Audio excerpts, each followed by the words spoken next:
Olá, alunos, tudo bem? Hoje vamos conversar um pouco sobre um tema do livro 1, está lá na página 70, que é o conhecimento segundo a filosofia grega. Então a gente vai ver como que os principais filósofos da Grécia Antiga pensavam o conhecimento, como que eles achavam que a gente aprendia, o que era o conhecimento verdadeiro.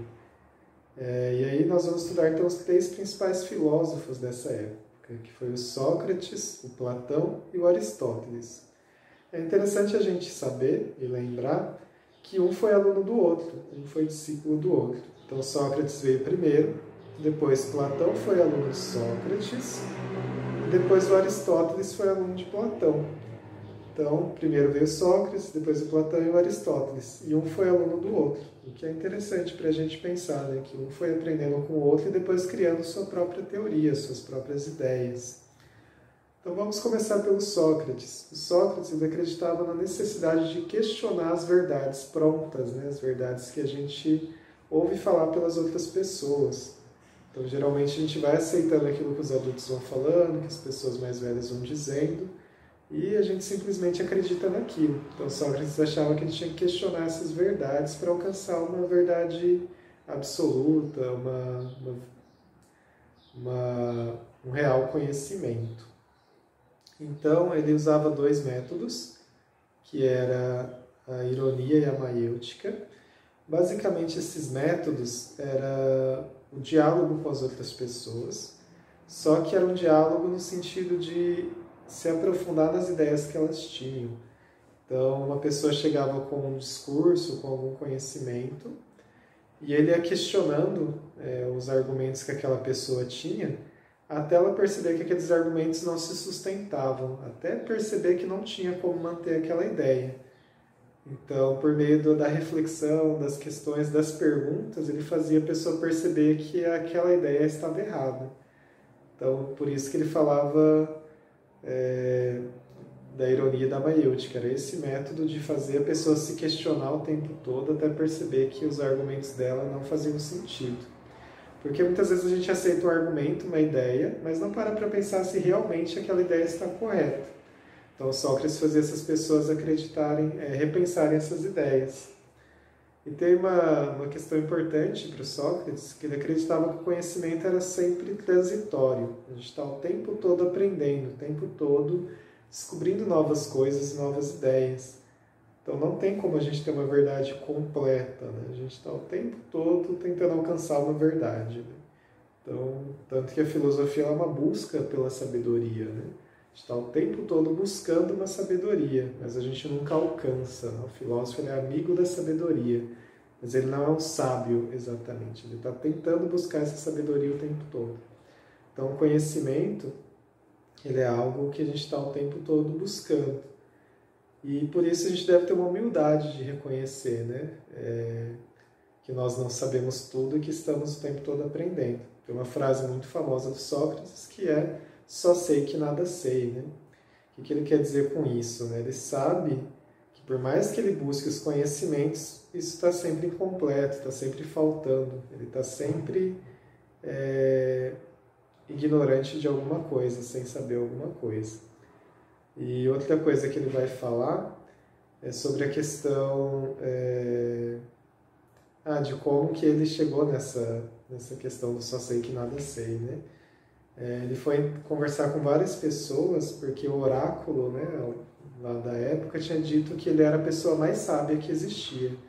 Ele falou, não é possível, eu não sou a pessoa mais sábia, mais inteligente, deve ter alguém mais inteligente que eu. Então ele foi conversar com várias pessoas diferentes, e aí ele percebeu que quando ele ia questionando, perguntando, tentando descobrir o que ela pensava, ele viu que elas estavam erradas, elas estavam enganadas.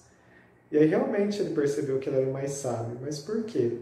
Porque todos os outros achavam que tinha verdade, achavam que tinham certeza, que sabiam das coisas. E ele sabia que não sabia. Então ele tinha consciência da ignorância dele, da falta de conhecimento dele. Enquanto os outros achavam que sabiam muito e na verdade não sabiam nada, estavam se enganando. Então realmente ele se achava mais sábio porque ele sabia que não sabia. Ele sabia que era ignorante, que não tinha todo o conhecimento, né?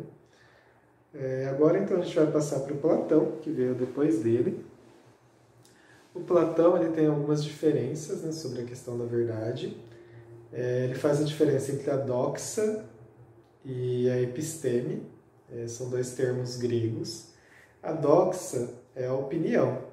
Então a opinião ela é o que a gente aprende no dia a dia, no senso comum, com as outras pessoas. A episteme é o conhecimento. Conhecimento é aquilo que a gente adquire por meio da reflexão, do questionamento, do raciocínio, né? Então, um conhecimento mais verdadeiro, mais trabalhado. Já a doxa, que é a opinião, que a gente vai aprendendo no dia a dia, na correria, conversando com outras pessoas. Além disso, ele fazia uma diferença, né? O livro vai até falar, né, do mito das cavernas, mito da caverna de Platão, né? Que ele pedia para a gente imaginar uma pessoa dentro da caverna, morando com outras pessoas, e tinha uma fogueira na caverna. E aí, o que acontecia? A luz do sol entrava na caverna, e aí, quando estava passando pessoas lá fora, animais, ou qualquer coisa do tipo, eles viam sombras passando na parede, que era um reflexo, né, do sol lá fora, as pessoas passando, os animais, eles viam apenas as sombras, né? E aí, em um determinado dia, um deles resolve sair da caverna, né, para saber o que tinha lá. E aí ele sai, né, primeiro ele vê uma luz muito forte, porque ele não está acostumado com a luz, e depois ele vê todo aquele mundo que existe lá fora. E aí ele resolve voltar para falar para os colegas dele, falar, olha, existe outro mundo lá fora, outras coisas, a verdade é aquilo, aqui a gente só enxerga sombras. E as outras pessoas não acreditam nele e acham que ele é um louco, né? Elas não acreditam na história dele. E por que Platão criou essa história do mito da caverna? Porque para ele, tudo que a gente aprende por meio dos sentidos, por meio da experiência, então vendo, ouvindo, sentindo com a mão, com o tato, os cheiros que a gente sente, tudo isso para ele é apenas uma sombra. A realidade é mais do que isso que a gente sente, né? Então ele achava que as sensações nos enganavam, na verdade não podia ser isso, a verdade está além disso. Então esse é o mundo sensível para ele dividia o mundo em duas coisas, mundo sensível e mundo das ideias. O mundo sensível é isso, tudo que a gente aprende vendo, ouvindo, cheirando, tocando. E o mundo das ideias é aquilo que a gente aprende por meio do raciocínio, da reflexão, do questionamento. Para ele, o mundo das ideias é o mundo verdadeiro, que a gente para de olhar para as coisas que estão acontecendo e passa a pensar, a refletir sobre tudo. Então, para ele, o conhecimento verdadeiro era do mundo das ideias.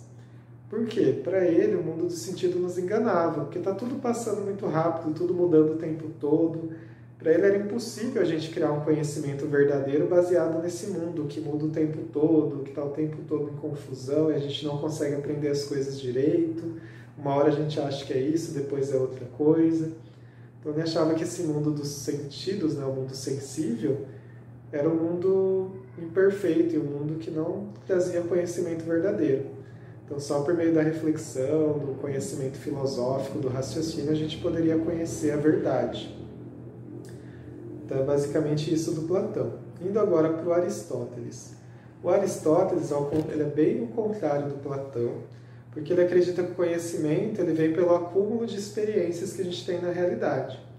Então tudo que eu vou vendo, que eu vou ouvindo, que eu vou cheirando, tocando, experimentando, tudo isso faz com que eu crie um conhecimento. Então o conhecimento só é possível se eu tiver contato com as coisas. Então, para ele é totalmente o contrário, né? Para Aristóteles, o conhecimento vem por meio dos sentidos, por meio das coisas que eu vejo, que eu toco, que eu como, né? Por meio dessas sensações. E aí, a partir dessas sensações, eu vou criando reflexão, raciocínio para entendê-las melhores. Mas eu preciso estar o tempo todo olhando para essas experiências, para essas coisas, para ver se a teoria que eu estou criando, o raciocínio que eu estou criando faz sentido. Então, enquanto Platão não confiava nos sentidos, né, não confiava no que a gente sente, toca, observa, o Aristóteles confiava nisso. Então, eles são bem diferentes nesse sentido.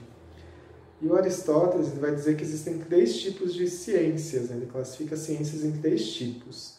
O primeiro tipo é o teorético, que é a ciência que a gente estuda apenas para contemplar, para entender melhor as coisas, mas a gente não muda elas. Então, por exemplo, eu vou estudar o planeta Saturno. Eu vou só observar, vou ver como que ele funciona, a órbita dele, o tamanho dele, a temperatura, mas eu não vou mudar o planeta Saturno, eu não consigo mudar. Então eu estou só contemplando, só criando uma teoria. Então isso é um conhecimento teorético. O outro tipo de conhecimento que o Aristóteles vai falar é o conhecimento prático, que é o conhecimento do cotidiano da vida, da sociedade, das pessoas. Então é aí que vai estar o conhecimento das leis, das regras, da ética, da moral, da economia, né? Tudo que o ser humano vai fazendo no dia a dia para a sociedade funcionar seria o conhecimento prático, todas as nossas ações, né? Para tornar a sociedade funcionando. E depois tem o conhecimento técnico, que é o terceiro tipo. O conhecimento técnico para ele, para ajudar a pensar, é um conhecimento que precisa de uma técnica para transformar as coisas da natureza. Então, por exemplo, se eu quiser transformar uma madeira numa mesa, eu preciso criar uma técnica, um conhecimento técnico de como fazer isso.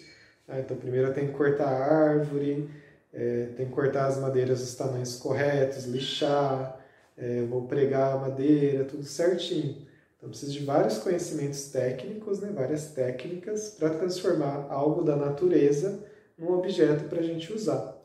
Então, eles dividiam as ciências nesses três tipos. Então, é basicamente isso que esses três filósofos falavam sobre o conhecimento. Então, para revisar rapidinho, Sócrates pensava que era necessário a gente reconhecer que não sabe nada, que a gente não tem a capacidade de conhecer tudo, e ficar o tempo todo buscando um conhecimento e a sabedoria. Platão acreditava que existia dois mundos, né? O mundo sensível, que é o mundo do que a gente observa, que a gente vê, e o mundo das ideias, que é o mundo do raciocínio, da reflexão, que para ele é onde está o verdadeiro conhecimento. E Aristóteles acreditava que o conhecimento vem por meio da experiência, por meio do contato com as coisas, com os objetos. Então é basicamente essa a diferença entre os três e o que cada um pensava. Espero que tenha ajudado vocês a pensarem no assunto, tá bom? E a gente se vê na próxima aula. Um abraço.